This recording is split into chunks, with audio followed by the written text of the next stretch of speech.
नमस्कार. मार्मिक समाचारमध्ये आपलं स्वागत. मित्रांनो, आज आपण आलोय भिकवण शेटफळ गटातील जिल्हा परिषद आणि पंचायत समितीच्या निवडणुकीच्या संदर्भात उमेदवारांच्या गाठीभेटी आणि त्यांची चर्चा करण्यासाठी. आज भिकवण शेटफळ गटामध्ये ज्या पद्धतीचं चित्र किंवा ज्या पद्धतीचं राजकारण, ज्या पद्धतीची उमेदवारीवरनं जे पूर्ण युद्ध ह्या ठिकाणी उमेदवारीबद्दल झालं, भरपूर काही गोष्टी या ठिकाणी आपल्याला पाहायला मिळाल्या. मित्रांनो, थोडक्यात सांगायचं झालं तर आपण हे पूर्ण राजकीय चित्र आपण सर्वांनी बघितलं. भिकवण शेटफळ गटातील नागरिकांनी बघितलं. उमेदवारी नक्की कोणाला मिळणार, कशी मिळणार हे लय मोठा विषय होता. पण त्याच्यानंतर ज्या पद्धतीची गोष्ट म्हणजे जो उमेदवार देण्यात आला, त्या उमेदवाराला उमेदवारी जाहीर झाल्यानंतर त्या उमेदवाराची पूर्ण चर्चा भिकवण शेटफळ गटामध्ये झाली. त्यांच्याबरोबरच आज आपण त्यांच्याच त्या विषयावरती त्यांच्याबरोबर बोलण्यासाठी आपण आलोय. आपल्याबरोबर आहेत मेघनाताई बंडगर आणि आदर्श सरपंच तुकाराम बंडगर. यांच्याबद्दल थोडक्यात मी माहिती करून देतो. यांच्याकडे राजकीय भूमिकेमध्ये पूर्वीचे काही पदं त्यांनी भोगली होती, की त्याच्यामध्ये पंचायत समिती सदस्य म्हणून त्यांनी काम केलं होतं. त्याच्याबरोबर तुकाराम बंडगर यांनी ग्रामपंचायतीवरती सरपंच म्हणून काम केलं. सरपंच काळामध्ये त्यांच्याकडनं मदनवाडी गावामध्ये भरपूर विकास कामं झाली. त्यांनी कामं केल्यानंतर त्यांना आदर्श सरपंच पुरस्कार देखील मिळाला. आणि त्याच्यानंतर पंचायत समितीवरती देखील त्यांच्या पत्नी आता जे उमेदवार आहेत मेघनाताई बंडगर हे त्या ठिकाणी उभं राहिले आहेत. त्यांच्यापूर्वी त्यांच्या वडिलांचे स्वर्गीय अंकुशराव बंडगर यांच्याकडे पंचायत समितीचं पद होतं. म्हणजे यांना राजकीय, सामाजिक आणि या क्षेत्रातील अनुभव आहे. त्यांना त्या पद्धतीचे त्या गोष्टीत आज त्यांना राष्ट्रवादी काँग्रेस पार्टीकडून त्यांना अधिकृतरित्या जिल्हा परिषदेची उमेदवारी मिळाली. आज आपण त्यांच्याबरोबर बोलायला आलेलो आहे. पहिल्यांदा आपण त्यांचे हे आहेत तुकाराम बंडगर त्यांच्याशी बोलूया. आपण त्यांच्याशी काही चर्चा करूया. काय म्हणतात, काय नाही त्या पद्धतीने बघूया. नमस्कार.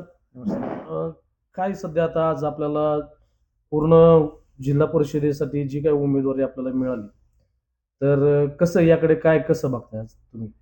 बऱ्याच वेळा उमेदवारी आपण मागितली होती. स्वर्गीय अंकुश अण्णांनी पण दोन वेळा उमेदवारी मागितली होती, पण पक्षाच्या काय अडचणी असल्यामुळे त्यांना उमेदवारी नाकारण्यात आली. गेल्या वेळेस पण माझी उमेदवारी निश्चित होती, परंतु काही कारणास्तव त्यांनी फेरबदल केला. शेवटी पक्षाचा निर्णय असतो, पक्षाला काय अडीअडचणी असतात, त्यामुळे ती उमेदवारी बदललेली होती. आता त्यांनी सर्वच मामांनी, आदरणीय साहेबांनी, अजितदादा पवार साहेबांनी, सुनेत्राताईंनी, सुप्रियाताईंनी आणि हर्षवर्धन भाऊंनी, आदरणीय तालुक्याचे कृषी मंत्री, राज्याचे कृषी मंत्री आदरणीय मामांनी, यांनी सगळ्यांनी विश्वास टाकून जी मेघनाला उमेदवारी दिली त्याबद्दल मी पक्षाचा आणि सर्वच तालुक्यातील नेते मंडळींचं आभार व्यक्त करतो. कारण उमेदवारी मिळवण्यातच निम्मे इलेक्शन झालेलं असतं. तुम्ही बघता राज्यात काय चाललेलं असतं ते. बऱ्याच वेळा उमेदवारीवरनं माणसं नाराज झालेले असतात, रडलेले दिसत असतात. मला पण त्या गोष्टीतनं 4 वेळा संघर्ष करून मला 5व्या वेळेस उमेदवारी मिळाली आहे. त्याबद्दल प्रथम पक्षाचे मी आभार व्यक्त करतो.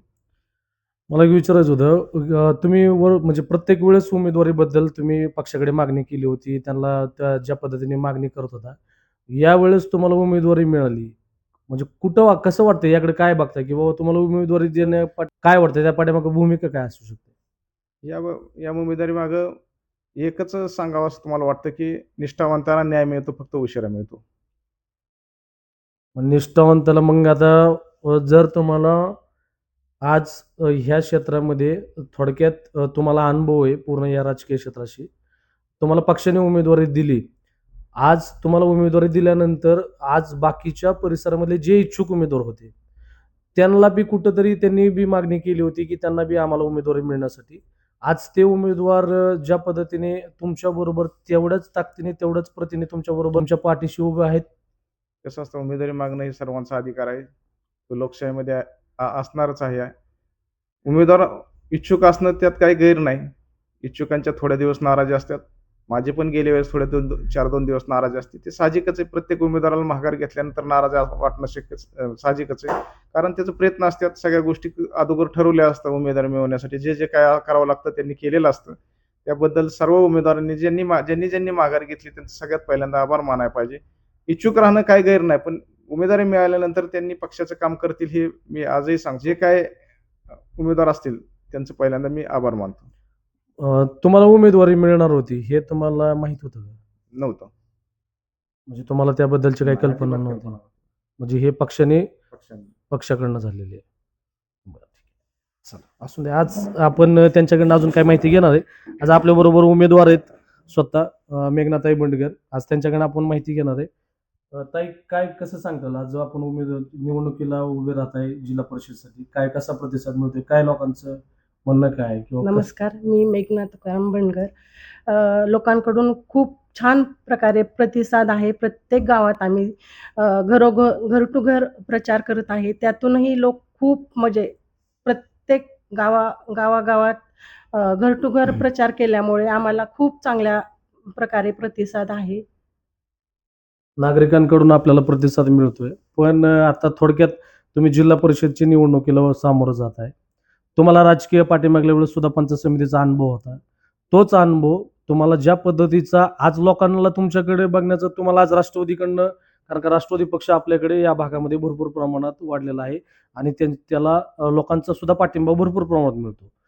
पण आता सध्याला आज आपल्याला जी बिगोन शेटपळ गटामध्ये जी उमेदवारी मिळाली, थोडक्यात काय गावात ह्या पूर्ण जिल्हा परिषद गटासाठी तुमचं विजन काय असेल किंवा तुम्हाला काय काम करायचं कशाबद्दल तुमचं राहील?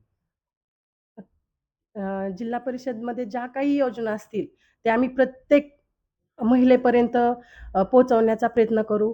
अ, शेतीमध्ये म्हटलं तरी शेतीत जरी ज्या ज्या ज्या काही योजना असतील, त्या आम्ही शेतकऱ्यांपर्यंत पोहोचवण्याचा प्रयत्न करू. माझ्याकडून जे जे काही साध्य होईल, ते मी लोकांपर्यंत पोहोचवण्याचा प्रयत्न करेन. मी एक 2-3 फक्त प्रश्न तुम्हाला विचारतो. आरोग्यासाठी तुम्हाला काय वाटतं, की कुठल्या गोष्टी तुम्हाला वाटतं, की आरोग्याच्या संदर्भात तुम्ही राबवण्यासाठी करता? अ, ब्लड डोनेशनच्या ज्या महिलां मेन म्हणजे पहिली गोष्ट म्हणजे महिलांमध्ये खूप प्रकारे समस्या असतात. त्यामुळे म्हणजे महिलांसाठी तुम्हाला काम करायला आहे. महिलांसाठी मी खूप म्हणजे आज आपल्या बिगोन शेटपळ गटामध्ये काही शाळा सुद्धा अजून मोडकळीस झाल्यात. शाळेचं जरी म्हटलं तरी अ, ज्या काही योजना असतील, त्या आपण करण्याचा प्रयत्न करू. पाण्याच्या संदर्भात अजून सुद्धा आपल्या बिगोन शेटपळ गटामध्ये शुद्ध पाणी अजून मिळत नाही. त्यासाठी पण तुमचं काय राहील का त्या गोष्टीबद्दल? पाण्याचं म्हटलं तर सगळ्यात तुम्हाला वाटतं की आपल्या बिगोन शेटपळ गटाचा विकास हा पूर्णपैकी झाला पाहिजे?